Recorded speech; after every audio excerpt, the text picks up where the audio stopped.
your heifers are extremely important to be managing as well as your lactating herd and to be thinking about their mammary health as well.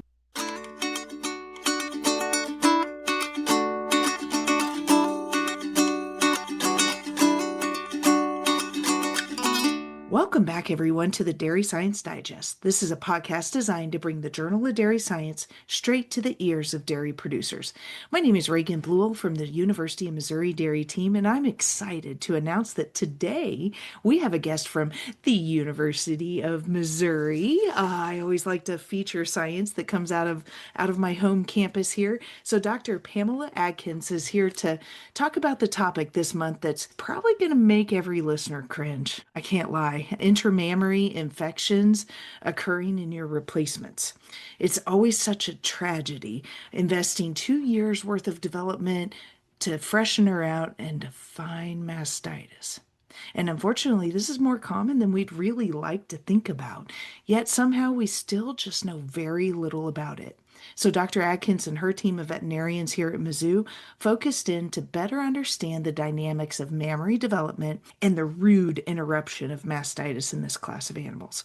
These results were featured in a recent article in press in the Journal of Dairy Science titled The Evaluation of Intramammary Infections in Dairy Heifers Using Cisternal and Teat End Sampling Techniques. So sit back and listen in to best understand how to champion this nuisance and costly problem. Ms. Pamela, welcome to the Dairy Science Digest.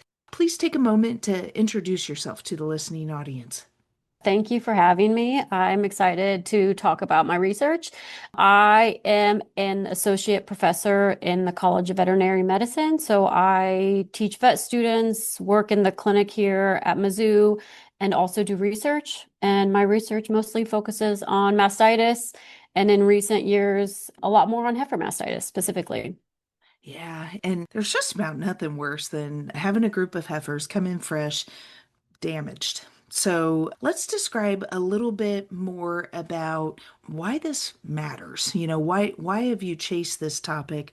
Great question. I mean, I think you summarized it really well that the heifer is extremely valuable to the herd. She's the new genetic line. She's the future milk production of that farm.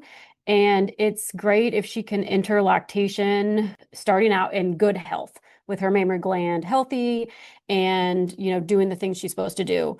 Unfortunately, we've learned over many years that doesn't always happen, and we know that a fair number of heifers will start their lactation with mastitis. 30% of cases in lactation occurring within the first 2 weeks of lactation. Mm. I became interested in this topic just because I've spent a lot of time looking at pathogens, specifically looking at some of those staph species, Oh, yeah. both Staph aureus and non-aureus species. And we find that a lot of heifers have those bugs in their gland. And some of them may not be a problem, but we also know that some of them, especially Staph aureus, are a problem. And when we start to dig into it deeper, we really don't know yet when heifers get these infections. Hmm. We don't always know the best way to prevent them. And there's a lot of unanswered questions about regarding heifer mastitis that I just think are important for us to deal with so that we can help producers and their future productivity. Absolutely. And some of those questions are even how to capture this information. And so I know some of the role of this paper is to provide a resource for other researchers across the nation or even the globe to standardize some of those sampling procedures. Because being a vet, I know it must be so frustrating that there isn't really a standardized procedure that's a good way to know, hey, are these heifers infected? And so let's talk a little bit about what procedures you were conducting in order to determine the best one for research going forward. So I think the question all starts from the fact that when you sample a heifer, many times we cannot get any fluid out of their teat, which is normal. Right. However, we know that in order to determine if she has infection, we would like to get something out of the teat to try to figure that out. If we do get some fluid out, we know that sometimes what we get is bacteria that's just hanging out at the teat end or in the street canal that maybe isn't a problem. Right. And so what we were trying to ask in our study was whether or not we could take samples using different methods that would bypass that teat end and really help us determine what's actually happening in the gland of the heifer. Yeah. So that's where our cisternal sampling techniques came in to play, where we were doing some cistern puncture with a needle and some fine needle aspirate, where we took a needle again to just take some punctures of the gland for sampling. Okay, well, let me interrupt you for just one second. Guys listening in, this is not an open-end invitation to start sampling the teats of your cattle, right? Of course, only a licensed vet should probably complete these procedures, and they're really predominantly for investigative research. And to kind of orient those of you listening in that don't know where the cistern is, that's going to be the plumbing, the piping of the teat. So that street canal of sorts, or perhaps if you want to describe it better for me, I'm open for that. Yeah, yeah. So I guess I would reiterate what you said. I don't think that anybody should just be sticking needles in heifers' mammary glands. We are investigating the approach, and it truly, we don't even have it validated at this point. And Mhm. also, heifers can be a little bit spicy. It's not, we sedated the heifers and, did a whole process to try to get clean samples so we weren't causing any damage to the mammary gland of these heifers. So therefore, I agree with you 100%. I don't think anyone should be sticking needles in heifers so yes. Awesome. Um, Thank you. but with with regard to the cistern, so if you think about just the teat itself, there's like you said, the plumbing. So there's like the open pipe that goes down through the teat that where the milk can come out. But above that is where it opens up more as a bigger cavern within the gland. And so usually if we are doing a needle type approach, you would stick a needle closer to the base of the teat to try to get into the actual mammary cistern area where milk would be kept or held in the gland. And there's others that have investigated this approach in lactating cows as Hmm. well. And you can stick a needle bypassing the teat end to get a sample. Not as much done in heifers at this point, and obviously their glands are a little bit less developed, especially when you get into those younger animals. So it can be maybe a little bit less rewarding still also to get Mm-hmm. fluid because of the lack of production. It just doesn't exist. Yeah. So I did interrupt you as you were describing the different analyses that you guys conducted. There was also a teat swab. Can you describe what that looks like? So we did several different things where we tried to get fluid from the gland if possible. We also stuck like a little micro swab, so very fine swab into the teat end to try to sample the street canal itself. And then we did the fine needle aspirate, which was when we just used a needle puncture. And we also did the cisternal fluid, which was again the needle puncture. But if we could get actual fluid out, we would collect that fluid. Well, thank you for clarifying all of that. And your description of spicy heifer is kind of funny, and it does lend itself to think about when you're conducting this research, or if you think you have a problem in your heifers, it can be a challenge to try to learn and understand more. But one of the things that you were really interested in understanding was when the mastitis or intramammary infection begins in this class of animals. So can you talk about how did you group the animals? Because you wound up having about a 304 quarters that were enrolled. But can you talk about the different grouping and why you grouped them the way you did? Yes. So we sampled both pregnant heifers and non-pregnant heifers, so getting down to about 6 months of age. And we did both groups because most of the research done to date on heifer mastitis has focused on that late gestation heifer. Around the time of calving, we know that a fair number of those animals will have mastitis or an intramammary infection. While it's well documented that before they ever calve, a pregnant heifer can definitely have an infection. Heifers with elevated somatic cell count and early lactation generally maintain it throughout their first lactation. So heifers with an elevated somatic cell count and early lactation are more likely to be culled. And so there's a lot less research going back in time to those younger groups. And we categorize them kind of like that 6 to 10 month and, early breeding age heifers. just so we could identify if we could determine if those animals in those younger age groups did have infections in their glands. And we did find positives. In general, know that many times there's more animals that are positive once they are gestating, but you will definitely still find some positives in the younger groups as well. Wow, very good. And so I assume that folks are probably expecting us to talk a little bit about fly pressure, and we probably will a bit, I don't know, but what are these causes? How do these heifers get intramammary infections before they even really have developing glands? Great question. And unfortunately, I don't have all the answers regarding that. We know that probably a lot of it just comes from bacteria that colonize their teat skin. And another area that we look at that's pretty interesting is that some of them probably are not that bad. They have these non-aureus staph species on their skin and in the environment and wherever else that are the most common bugs that will get into their mammary glands. And they probably aren't causing a lot of problems. So herds Mm, that have, a lot of non-aureus staph or NOS, as we call them, species in their heifers, we don't really stress too much about it at this point in time. Obviously, that's also an area of research that's forever continuing to grow and change, and we're hmm learning more.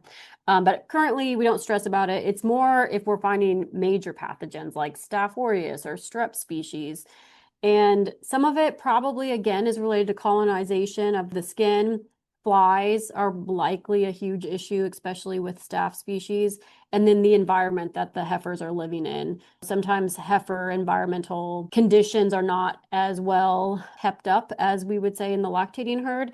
And so just trying to consider that part as well of the hmm environmental pressures on these heifers. What about raw milk? Feeding raw milk to those hutch heifers?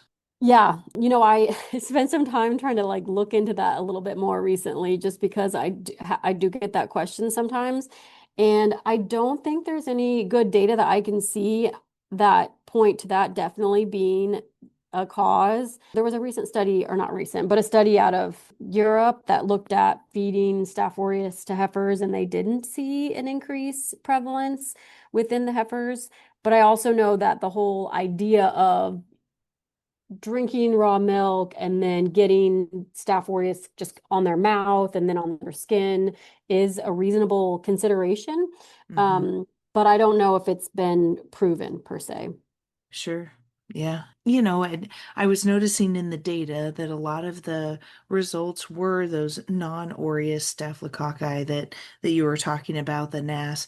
But so how much of this is just normal microflora and how much will actually develop and become visible, quantifiable mastitis at freshening, do you think? Yeah, great question. I think it all depends on how you want to measure it, which is makes it a little bit difficult to give a straightforward answer. That we know that a large percentage of heifers will calve in early lactation first, like week or two, will find those NOS species in their milk, and they may even have a slight elevation in their somatic cell count. hmm But many of them will clear on their own. It's probably likely that it's not impacting their milk production very much. And the impact on somatic cell count is pretty minimal. That while they probably are really there and maybe causing a little inflammation, I really at this time don't think it's something that producers need to be too stressed about with regards to trying to like control those infections. Okay, you said it depends on how you quantify it. So let's go into that. What did your data suggest on this project? What's the best way to capture this information in pre-calving heifers? Yeah, I don't know that we answered that question specifically. I would say that we found that with all of the methods we used, we were able to identify bacteria. And we think that if you just take the sample from this, through the teat end, that you do get stuff that grows that probably is a contaminant.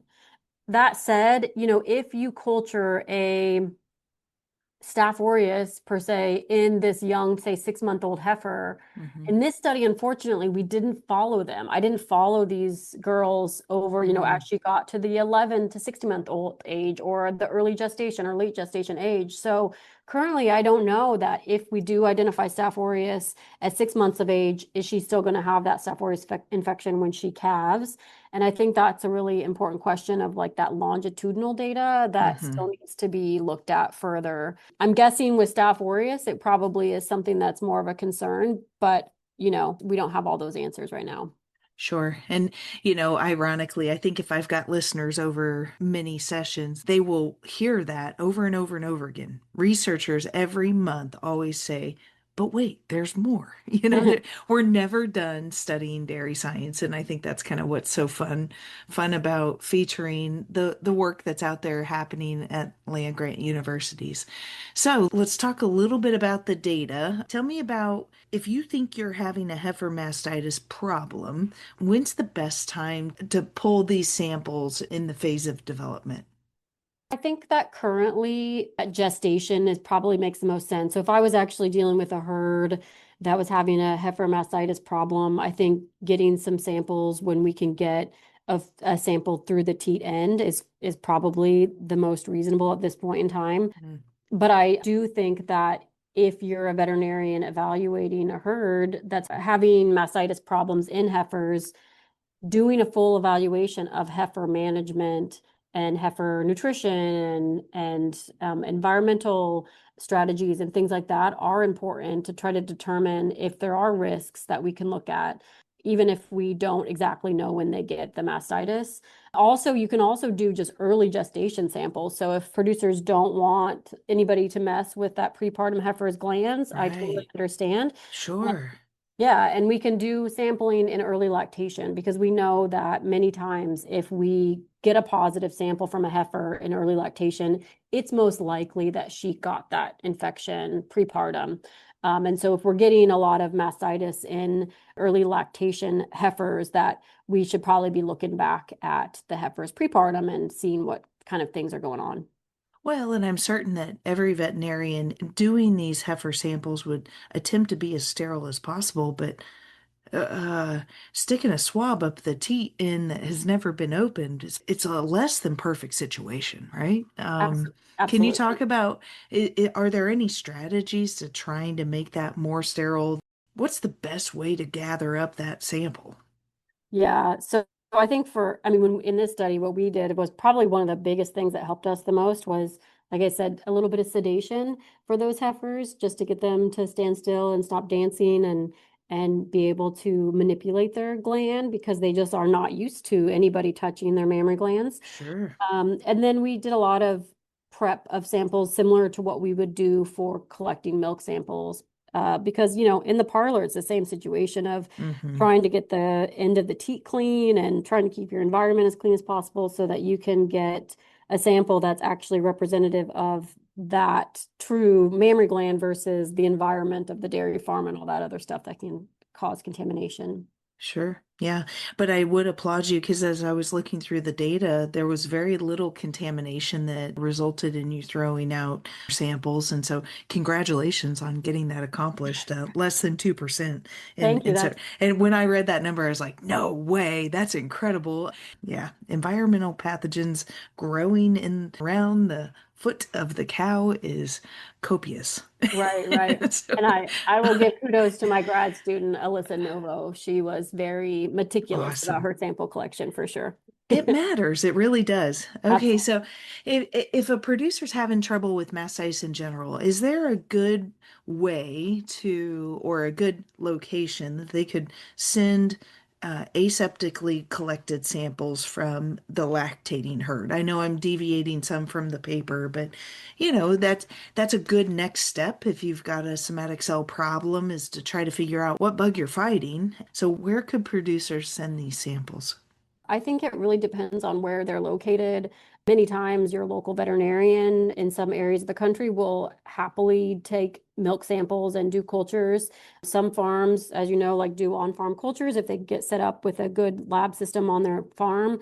In Missouri specifically, our diagnostic lab just recently started doing a milk culture submission, which is absolutely great.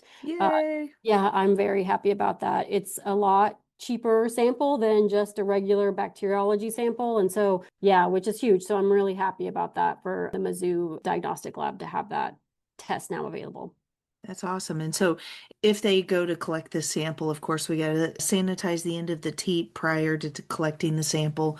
But then do they freeze it? Great question. So yes, cleaning off the end of the teat first is vital. So we usually recommend that you would take samples during milking time. So you do your normal udder prep first. And then after you do that with pre-dips, clean off the teats, then focus on the teat end and clean it off with alcohol gauze, just like you would if you were going to do intramammary treatments or dry cow therapy. You just clean off that teat end first and then collect a sample into a sterile vial. It kind of depends on what the goal is and what bugs specifically you're looking for, whether or not Mhm. you freeze it or not. Mm. And so if you're looking for Staph aureus, for example, we recommend that you freeze it first and send it off. If you're having problems with like some like gram-negative bugs, or you're worried about if you're sending it to a lab that might culture mycoplasma, Mm. sometimes freezing can reduce the recovery of those bugs. And so Mm. it varies a little bit depending on the problems, but many times we do recommend freezing it because unless they're going to culture it pretty quick, you can have some overgrowth of stuff happening if it's not frozen. So generally, we do recommend freezing. Sometimes when I'm working with different herds, I'll have them freeze a grouping of milk samples because, of course, that won't help you make treatment decisions or anything like that, but it'll give you a snapshot over time of what bugs have been bothering your herd for that, say, quarter. And then you can ship them off in the container and overnight them, which is typically fairly costly, but that way you get more bang for your buck as far as total data information gathering to help you over time, Yeah, just to capture a snapshot. yeah, Good, absolutely. great.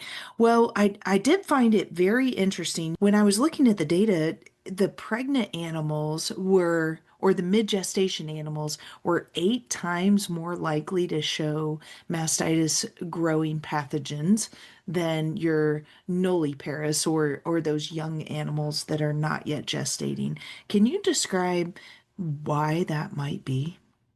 Yeah. I don't know that we have all the answers, but I do think a lot of it has to do with just the development of the mammary gland. Once the Mhm. heifers are pregnant, there's a lot more hormonal activity happening to prep their gland for colostrum production and milk production. And with that occurs, changes in blood supply and teat size and all that, that I think that impacts the structure of the gland, which makes them more susceptible to infections. The gland starts to get bigger, which then kind of increases the exposure to the environment versus that young heifer whose gland is really tucked up between her legs. And so I just think a lot of those things play a big role in the gestating heifer's risk for mastitis compared to the nulliparous animals. Very good. My favorite question to ask all researchers every single month is, what would you like boots on the ground dairymen to learn from this informative paper? I think that's a great question. So I don't think that the purpose of this paper was, to tell dairymen that they should be sticking needles in the glands of heifers. But I do think that the thing that I would like dairymen to take away from this paper is that your heifers are extremely important to be managing as well as your lactating herd and to be thinking about their mammary health as well, whether that means, making sure your environment's clean or making sure that we are doing fly control or whatever else, that it's not just those, late pregnant heifers that we need to be thinking about. It's also those younger heifers and just keeping in mind all those environmental pressures that can result in infections in those heifers is important. Very good. Well, Dr. Atkins, this has been a great discussion. Thank you so much for your time and willingness to share this science with our audience to help folks best understand the nature of intramammary infections in their developing heifers. And to you listeners, I applaud you for taking time out of your day today to learn more about heifer mastitis and mastitis research that's happening to help us all, the entire dairy industry, better understand how to be the best at our jobs. I've really enjoyed and learned a lot from our conversation. This has been the July edition of the Dairy Science Digest, which is a monthly podcast project designed to bring the Journal of Dairy Science straight to your ears. We highlight peer-reviewed research articles and press because it's sound science to base your management decisions around and provided to you by your University of Missouri Dairy Team. Please be sure to like, share, and subscribe to get future editions straight to your cell phone. This is Reagan Bluel with the Dairy Science Digest, and I hope you have a great day.